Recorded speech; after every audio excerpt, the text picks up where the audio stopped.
Merci beaucoup pour la question. C'est vrai que nous savons tous que la situation sécuritaire est précaire et que Goma reste encerclée, surtout avec la situation de Minova, déjà Masisi, Rutshuru. Donc on comprend que les alentours effectivement de Goma, c'est pratiquement pris par le M23 dans ce sens-là. Sur le plan économique, nous savons que Goma vit avec effectivement des zones rurales où effectivement ce sont ces zones rurales-là qui approvisionnent à grande partie la ville de Goma, ce qui fait que c'est tout à fait normal que les denrées commencent à être un peu rares, mais ce n'est pas une situation nouvelle. Là, ça s'accentue par le fait que Mino va rester parmi vraiment les remparts où les denrées alimentaires viennent un peu plus facilement avec des boats et tout le reste, mais là, ça va essayer de couper un peu ces chemins-là aussi. Mais nous restons effectivement avec non seulement le lac, une bonne partie du lac, mais aussi avec le Makoro. On appelle Makoro ces endroits là où les gens font des fraudes, etc.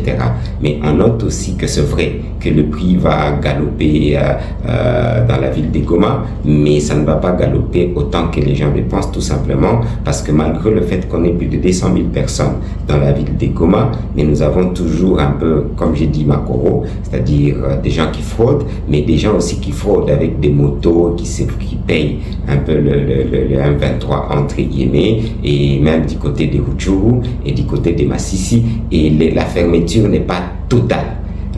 Elle est partielle. Donc, il y aura chute, ça c'est tout à fait vrai, mais pas que Goma va manquer totalement à manger et les aliments. C'est une hypothèse qui n'est pas trop probable, qui n'a même pas 10% pour que ça puisse arriver. Surtout que nous savons que les frontières restent totalement ouvertes, ce qui fait que d'autres pays et d'autres commerçants, businessmen, vont faire en sorte que les produits sortiront de la Tanzanie, d'un peu partout, pour arriver effectivement à Goma. Mais il y a aussi un autre fait qui va faire en sorte que Goma ne sera pas mort économiquement, tout simplement parce que vous avez des ONG, vous avez des gens de bonne volonté. Il y a un peu cette aide-là qui vient par des avions, qui vient un peu de partout, par des organisations internationales, par l'État congolais. Et un peu tous ces produits-là aussi vont rentrer sur le marché et vont essayer tant soit peu d'équilibrer un peu les prix et une sorte de carence des denrées alimentaires. Donc, on recommande au gouvernement congolais